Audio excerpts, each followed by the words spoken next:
All right, good afternoon, everyone. I know there are like 3 presentations standing between you and the end of the day. It's probably a long weekend for a lot of people. As soon as the panel is over, I'll be in a car on the way to the beach. So I'm going to hurry to get out of here, too. This is truly a 101 track. Right? This is not going to be complex. This is very, very basic risk management versus security. And that's the intent of the conversation. The concept of bad risk management is the head of RVAsec asking somebody to do a presentation but not knowing what they were going to present. So I literally made this up about 3 days ago on a plane. I have to thank Travis Allen, who makes all of my decks come alive. If you don't want to spend a lot of money and want a good presentation, he's the person to go to. Very expensive. So let's start with, who am I? Why am I here? Why am I standing in front of you? I'm not going to bore you with all this text. This is copy and pasted from the speaker section of RVAsec. Basically, this says, I've been doing security for a while, so hopefully I know a little bit about what I'm talking about, and I'm qualified to do a 101 course.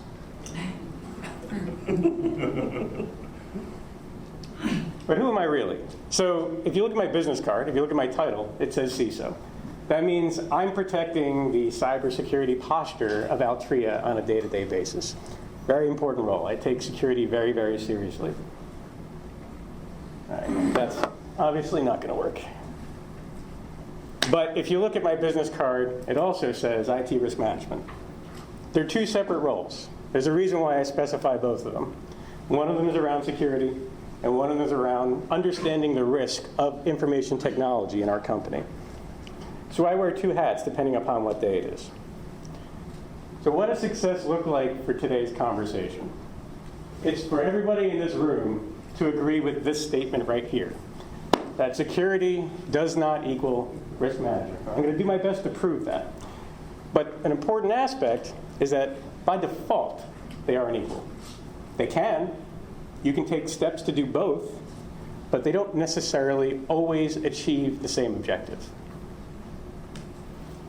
And we're going to talk about this in the context of a scene that I can assure you has never, ever, ever happened to me this week.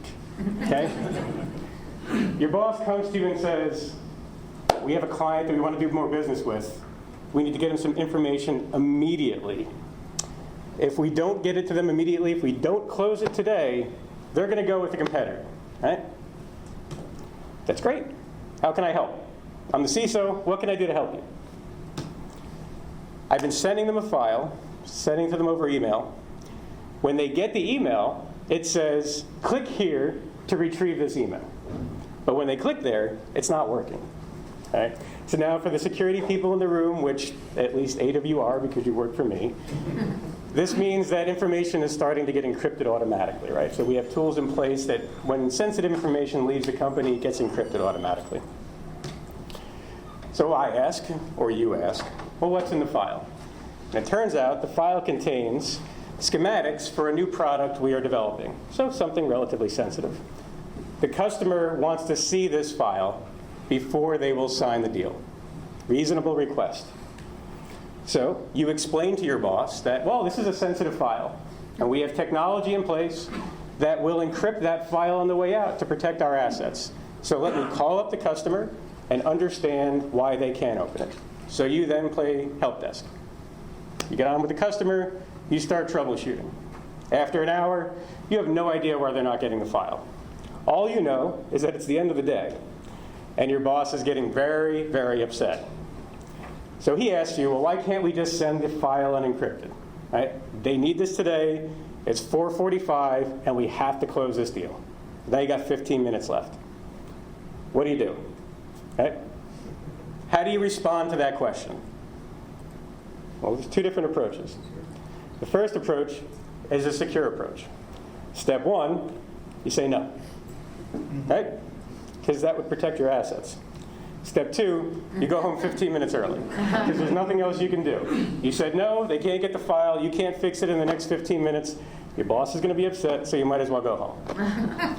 But that's not why we're here. We'll talk about the risk approach. Step 1, maybe. Right? You're not saying yes. You're saying maybe. let's understand more. And to understand, you always have to ask questions. So step 2 is to ask questions. And sometimes you ask a lot of questions. And sometimes you have asked questions in advance that you already know the answers to that will help you make this decision. There's a few more steps with this approach. It's not as easy as saying no. No is easy. Well, yes is easy too. No is easier. Step 3, after you do the analysis, you're going to suggest the approach that has less risk to the organization. And step 4 is to make your boss sign up for that decision that you're recommending. And I mean literally when I say that. You want your boss to understand what's happening and accept that decision, whatever the decision is, and make sure they do it in writing. So before we finish out this scene, we're going to take a sidetrack and actually talk about risk management. So the basics. What is risk? Well, we're going to break risk into a few components. The first part is impact. And the definition on the screen, I think, is a more formal definition, but if you look at the text in blue, this is really intended to articulate what impact really is. It is the pain you feel if a risk occurs, and the example is, if I don't pass this test, my parents are going to ground me. That's painful, right? That's real impact to me and to people in this room, not the professionals, but the ones in school. Likelihood is, how likely is that going to happen? How probable is that going to happen? I didn't study for the test, so I'm probably going to fail it. Right? That's a likelihood. When you're talking about risk and the inputs into risk, there are generally 2 ways to look at that. Qualitative. That is a descriptive measure. It is not a numerical measure. As an example, you could say that I did well on a test. It doesn't really give you the exact score that you got. I did well on a test, or I did poorly on a test. Versus quantitative, which is a descriptive measure. As an example, I got a 95% on the test, or I got a 65% on the test if you're like me. So those are the basic elements. To understand risk is a factor of impact and likelihood. It's a product of the 2. You combine them. But it's not as straightforward as that. Impact is easy. It is always easy to explain to people what the impact of a risk is, because they get it. They feel it. Likelihood, on the other hand, is hard. How likely are you to fail that test? Well, you had an idea because you know you didn't study. But if I were to ask you more generally, how likely is this vulnerability in your system to be breached? How can you answer that easily? You don't know. And if I made that question even more narrow, how likely is it to be breached tomorrow? How likely is it to be breached in the next week? It's a very, very difficult question to answer. These are not impossible questions, but it's a lot harder than describing the impact. We're going to deviate for a few minutes. We're going to get to the more complex topics. And I know this is a 101 course. And what we walk through here, I don't expect everybody to take this away and actually start working on it. But I'm going to take a step back and explain these. There's 2 terms that I want everybody to understand as we go through this, because they are very important. The first one is the concept of risk appetite, which if you work in the security space, you almost never hear this phrase come up. This is a risk statement. This is not a security statement. Risk appetite is this overarching statement or sense of how much risk you are willing to accept as an individual, as an organization. In the context of the examples I've been giving, that's like me saying, I'm going to focus my efforts on maintaining a high GPA. When you make that statement, you're implying a lot of things. That other elements may slip. I may go to less parties. I may go to more classes. There's lots of things that can happen to achieve that overarching objective of maintaining a high GPA. You're also not getting specific as to what a high GPA actually maintains or represents. You're making the statement that it is a high GPA. Below that, you have the concept of risk tolerance. This is a little bit more specific, a little bit more granular. It's a statement that explicitly demonstrates how much risk you are willing to accept in a specific area. And using these examples, that's like saying, within my risk appetite of maintaining a high GPA, I will not get lower than a B in any course. So now you've made a very, very formal statement. Most companies don't actually put these to paper. Large banks do. Some large enterprises do. Some very, very specific organizations that focus on a risk document formal risk appetites, formal risk tolerances. I don't expect anybody in this room to go run off and try to do this in your company. Odds are if you do without a lot of support, you're going to fail, because this is hard to do. Right? But there's elements of this that it is important that everybody understand, even in the 101 track. Because even if companies don't explicitly put this to paper, they very often make statements that give you some indication of what their appetite and their tolerance actually is. They do that in stating vision or mission statements associated with the company, by talking to the street about their overarching objectives. So if you have a startup, odds are you're focused on growth, and you're going to talk about being focused on growth. And at times, you're going to sacrifice other things to achieve that growth. That's a form of a risk appetite and a risk tolerance. Even if it's not formally stated, you're still implying that. So there's lots of cultural nuances that you can be looking for, that you can ask about ahead of time to understand your company's risk tolerance and risk appetite. For the people in the room who report to me, are part of Altria, you'll know that we actually don't have a formal risk appetite statement today. Most companies who have them publish them on their website. They make it very clear. But we have certainly made a number of statements on where our risk actually falls, what we're willing to accept and what we're not willing to accept. We use those to guide us every single day. And I bet if you all took a step back and looked at what was happening in your company, you could get a sense of where your risk appetite and risk tolerances actually were. Okay? Any questions so far? Good. So now we're going to come back to the scene. We're going to start by asking some obvious questions. How much is this file actually worth? Let's say it's worth a lot of money. Can't necessarily quantify it because it is a new product schematic. So you're talking about theoretical loss, not necessarily direct loss. It's an indirect loss. But for argument's sake, let's say it is worth a lot of money. And the likelihood of this file being compromised by sending it to somebody unencrypted, who knows? Could anybody answer that? Right? You're going to send it to them in an unencrypted format. Odds are nobody's going to intercept it in between because there's a lot of traffic on the internet. Right? It could even go over TLS. It could go over an encrypted channel automatically without you doing anything. But when it gets to the destination, it's going to be sitting there unencrypted. Do you have any idea how likely that file is to be compromised? Probably not. Right? Those are the obvious questions that you would start asking associated with risk management. Make this interactive for a second before I go to the next slide. What are some of the non-obvious questions you would ask? Anybody have any thoughts? I don't want the BSOs to jump in because you ask these questions every day. Can we show it to them over like a WebEx? Okay. So what you're trying to do is mitigate the risk. Absolutely. That is a valid approach. You could try to mitigate the risk. What questions would you ask to try to identify the specific risks here? Do we know if there's a competitor that's actively looking at the same stuff we're talking about? That's a good. That is absolutely a good question. You know, that does go to likelihood. That would increase the probability that somebody was intentionally trying to find this information. Would you look at the profits lost and if deal goes through as part of the impact?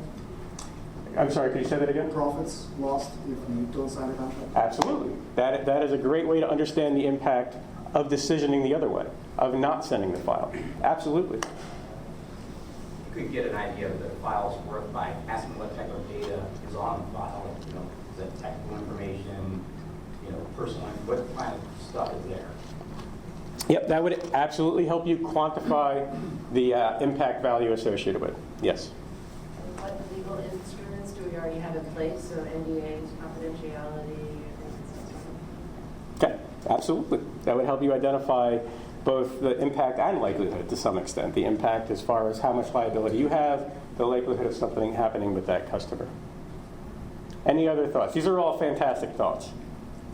Now, the important thing here is there's actually no right or wrong answer. There's no playbook. It's not like a security incident where you have a playbook and it says do this, this, this, this, and this, and you're done.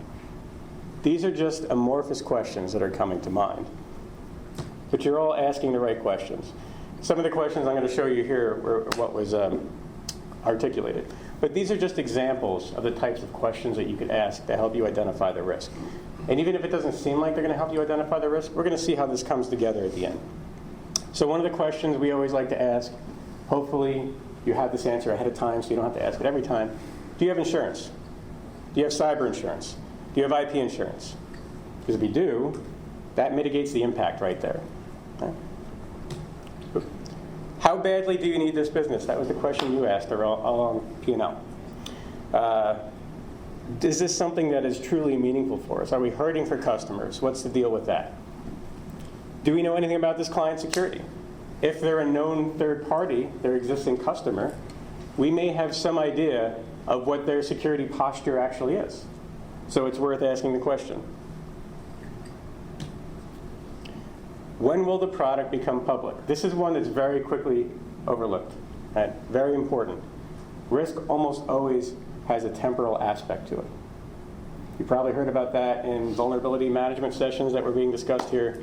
Risk almost always has a temporal aspect. This file that we use in the example was a new product schematic. Eventually, that product will be public. And at that point, that schematic is probably not worth as much. It's really only valuable, it's really only highly confidential during the period that we are under negotiation and developing that product. Okay? So understanding aspects around the temporal nature of the risk are important. Is $1 million a lot for us? I threw out a number in the beginning of this, and I picked a big number. Right? Really depends upon your company. $1 million in business to Altria, while obviously a meaningful number, is a very, very small percentage of the overall revenue of the organization. $1 million is very meaningful to a startup, and I see Kim shaking her head.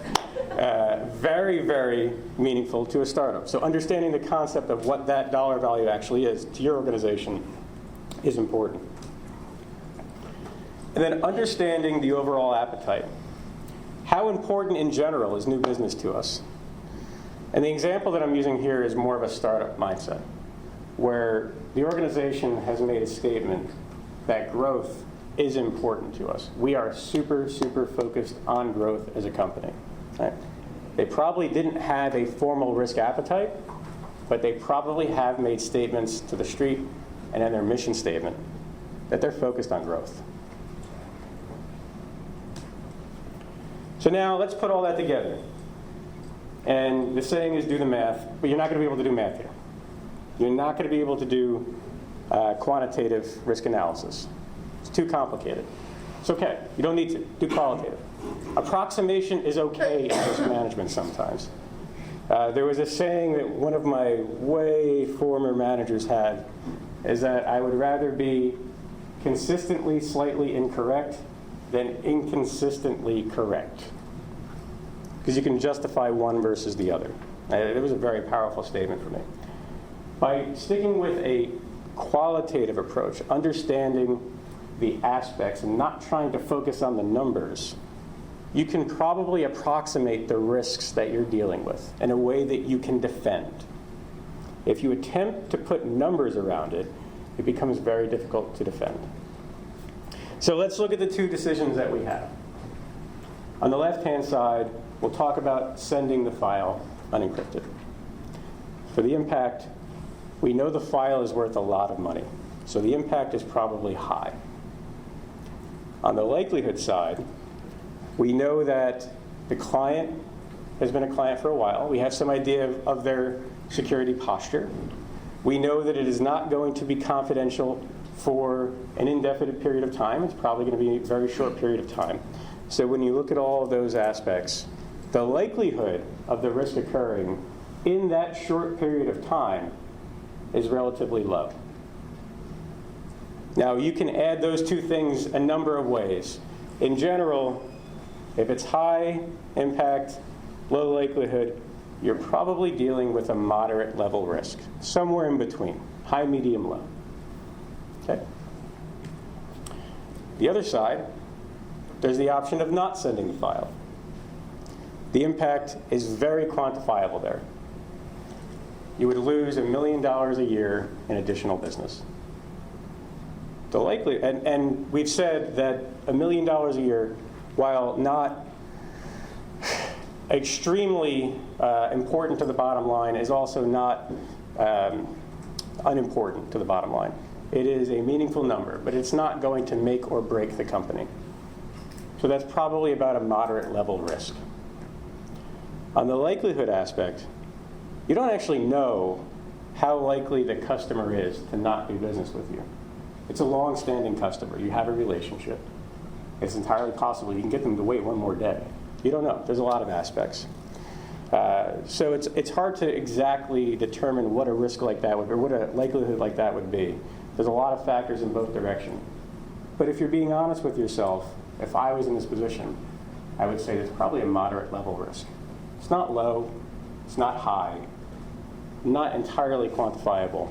It's probably a moderate level risk, which means your overall risk for this is moderate. Now, when I started this session, we said we were going to pick the one that had the lower level risk. But I tricked you. I didn't trick you. It's intentional. What do? We now have two risks that are relatively the same when you weigh them out. It's a very tough decision. But you in your role, and me when I'm wearing the IT risk management role versus the CISO role, I have to make a decision. So what do? There's tiebreakers. There's tiebreakers when you're looking at risk that appears to be the same on the surface. And these were the higher level concepts that I took the time to explain. The tolerance and appetite. What we know about the company in this scenario is that they do have some tolerance to accept financial losses. We talked about that in the Q&A session. We also know that they are hyper-focused on growth. They have made that statement.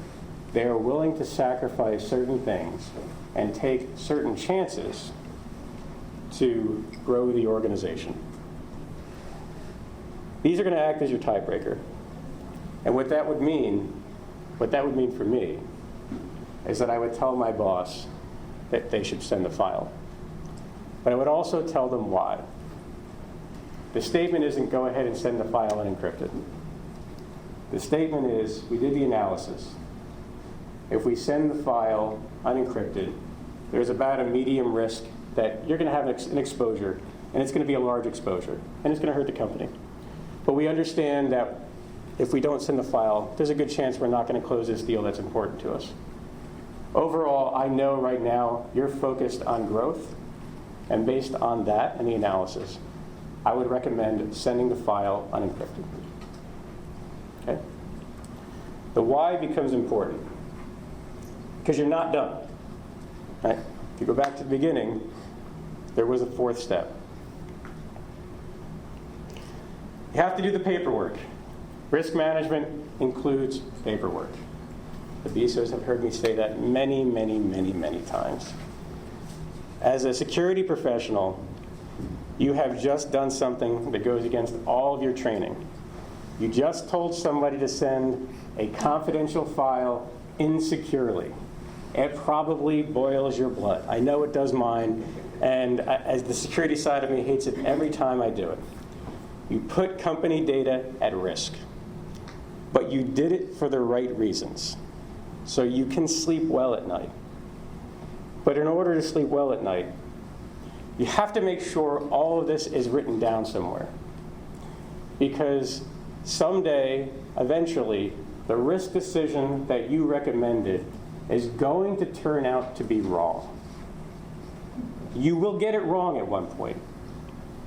The likelihood, while low, of that file being compromised was not zero. And it is entirely possible you wake up the next day and your product schematic is posted all over Pastebin. So it's important that the decision that you took and the rationale you used to make that decision is clearly documented.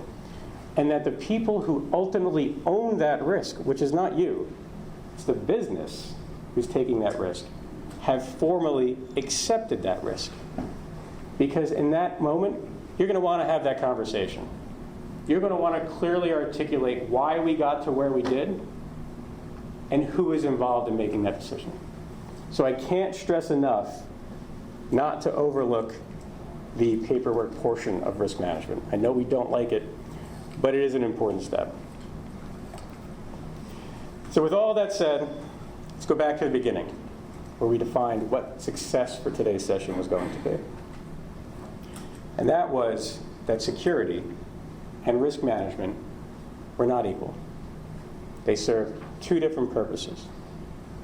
But by looking at it through a risk lens, you can, in fact, do both roles. You can provide both to your organization. So with that, I will take any questions. Kim. Can you talk about when your risk appetite or risk profile changes? Yes. So like times when you've had to reverse decisions or where something was blocked, but now the risk appetite is different, and so we unblock it or vice versa? Absolutely. So I will, without going too far into detail, because this is a recorded session, Altria has historically been very risk averse. Altria, obviously the organization I work for, has been very risk averse when it comes to matters of cybersecurity and IT. But in order to support the future technology innovations that we want to have, embracing cloud, things like that, we've had to accept more risk. So we've gone back and we've reestablished our risk tolerance, which at one point made statements like, we're not putting any information in the cloud, to we're going to now intelligently choose which information goes into the cloud. So we've had to take our risk tolerance and start changing that over time as the needs of the business have changed. Is there a question in the back? I was going to ask about your, what approaches you guys were going to take, or how are you looking at risk for cloud specifically? You just answered some of that question right there. Azure, AWS. So, what's your approach? Cloud, from a technology perspective, in my opinion, can inherently be more secure. Cloud, from a compliance and configuration perspective, can inherently be less secure. So it's easy to say you're going to go to the cloud and you're going to have an easier environment to manage and you can be more secure. But if you don't do the compliance aspects and the technical aspects of that correctly, then you're actually creating a less secure environment.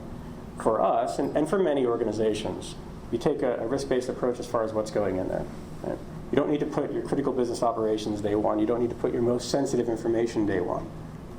Move non-sensitive things first. So also a great way to change the tolerance over time. That's how we did it. We didn't change the company's tolerance by going into the senior management team. We tried. We didn't successfully change the company's risk tolerance around cloud by going in and saying, hey, we needed to be more tolerant of risk in the cloud, and we're just going to start doing it. What we said was, we're going to take this really, really, really low-risk thing, we're going to put it in the cloud, we're going to come back to you, and we're going to tell you how it went. Right? And then if you fast forward that 36 months, all of a sudden, there was a lot in there. And now they're not concerned about it because we're managing risk. We're making the right decisions. Any other questions? How do you manage the, how do you prevent the exception from becoming the rule? How do you create a culture where once you do it once, right? I'm sure this once, 15 minutes left. But then what happens the next day? Another class different. How do you prevent that from becoming a culturally, spread culturally throughout? It's a good question, and I have seen it happen. One of the things that we talk about is when have we accepted too many risks, right? And that's basically what you're asking. The way I tend to look at it, and this is my personal philosophy on it, when you make a risk analysis like this, if we go back, do we have any lawyers in the room? Okay. Anybody familiar with the term common law? Okay. I like to think of risk management as common law. where you have been presented a set of facts and you have made a ruling based on those facts. Given the same exact facts, I would be comfortable making this decision again and again. The same exact facts. If it was tomorrow and nothing else had changed and they came to me with this, I wouldn't take the time to do the analysis. This is the answer. That's common law. But if tomorrow the question is, it's 2 o'clock and we have 3 hours to figure it out, well, I'm going to take 2 more hours to see if I can fix this problem first, right? Or if it's a $10,000 deal versus $1 million deal, I'm going to reanalyze that. So I like to view risk management as common law, where you look at it where the facts have changed and how that changes your answer to the question. Do you try and work out as many of your risk equations proactively on the security side by having alternative options? So you have a DLP solution that encrypted that mail, and they've got to click the link to get to it. Yep.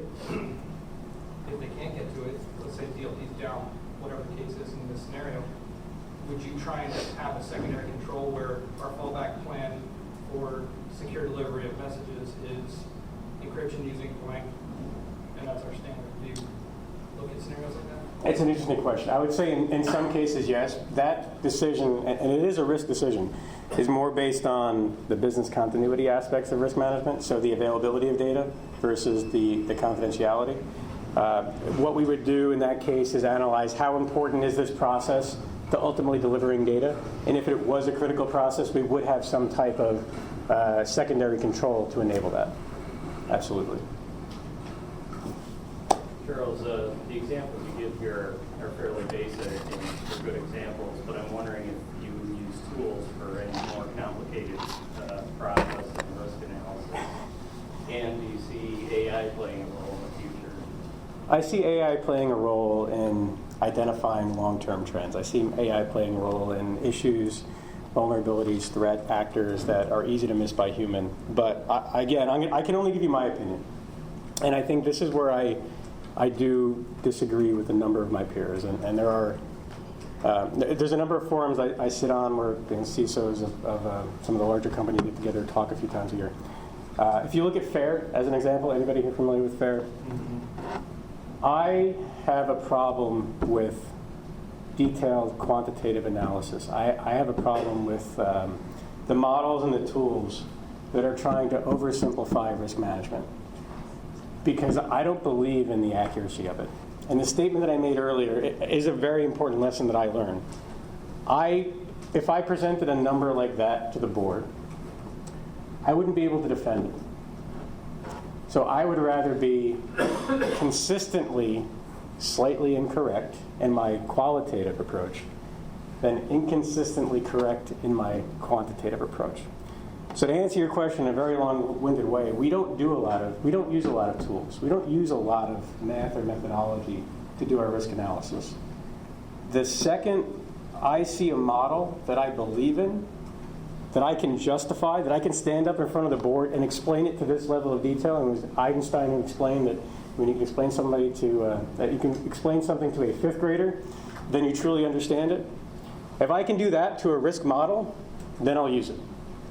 But until I believe it and understand it, I can't do that because I can't defend it. Can I caveat that? This is our risk intelligence person, so he may disagree. So he's right. We do not use any scalar models, so we're not using, Monte Carlo simulations to sort of give a probability and then try and tell a story around probability. We do, however, put scores to categorical values. So we may tell a story around risk in terms of high, medium, and low, but we stratify it more than that. And those categories get a score. And we align them to questionnaires, and we're able to do a composite score based on that and say, all right, now let's simplify it to that high, medium, and low. But we're not doing it like the whole scalar percentage likelihood. It's more like within, a 5 by 5 matrix, we're around this corner here. things that we weight a little higher, so it bumps it up a little bit. So semi-quantitative. Yep. How do the decision-making timeframe and the fidelity of your knowledge of impact and likelihood figure into this? Quite a bit. And that's why I acknowledged on several of these, we don't have good information.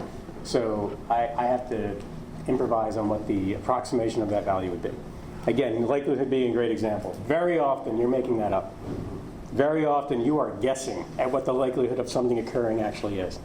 The insurance company has fantastic analysis of loss data over the last 100 years of how many times you've gotten into a car accident. Nobody has that for breaches today. Some companies like to claim that they do, but it's certainly not accurate. So you are very often making an approximation. And as long as you can justify that, then you should be okay. It's a lot easier to justify, I believe that it is a moderate, versus I believe it is 5 out of 10. Because then somebody's going to ask, why isn't it 4 or 6? Anything else? Any other questions? Have you found that when you ask the boss in your example to accept the risk, that suddenly that person becomes more cautious and risk? Oh, they do. That is the norm. That is not the exception. That is the norm. If we're playing out a more real scenario, what I would say before we got to this analysis is we're going to do the analysis.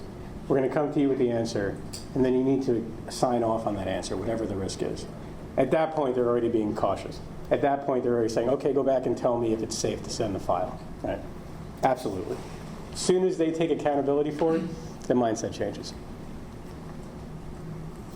A little bit along the same line, when you said the assessing the risk appetite of the organization, you said you could look back at some of the documents.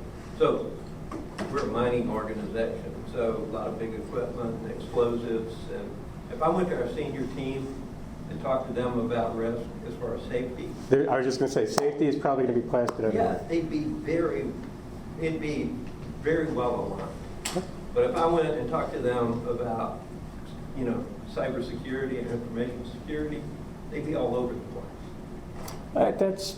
That is why I don't suggest everybody trying to go off and create a formal risk appetite, risk tolerance statements for their respective organizations. But you'd be surprised at how, if you ask the right questions, you can start gaining some of that insight. And I'll use cloud as our own example. We don't have a formal risk appetite or risk tolerance for IT risk today. But I went to the leadership team and said, as long as we don't put anything that contains sensitive personal information, social security numbers, account numbers in the cloud, and as long as that cloud provider doesn't have any vulnerabilities, because we're going to do an assessment of them up front, I'm going to be comfortable with putting something in the cloud. Do you disagree? We had some conversation, and ultimately they agreed. I just inadvertently created a risk tolerance statement. And risk tolerance is, as long as it's not sensitive personal information, as long as there are no high-risk vulnerabilities with that cloud supplier, we're good. So there's ways that you can back into the conversation. Right? But you don't document it. That decision was documented in meeting minutes, but it's not part of a risk appetite statement. Because the second you try to create that statement, it is an entirely different process. And everybody has a different view on it. Instead, I've documented that the leadership team was comfortable with me moving forward in this scenario.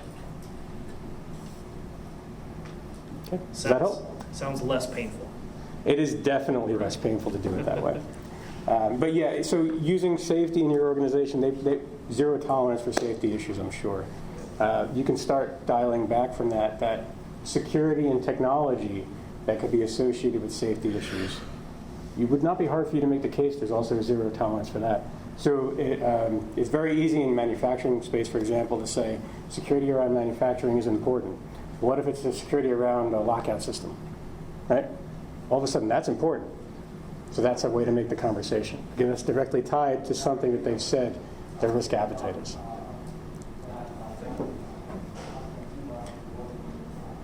Other thoughts? Other questions? I know we're going to be doing a panel too, so there's more opportunity. All right. Well, thank you very much. I appreciate it.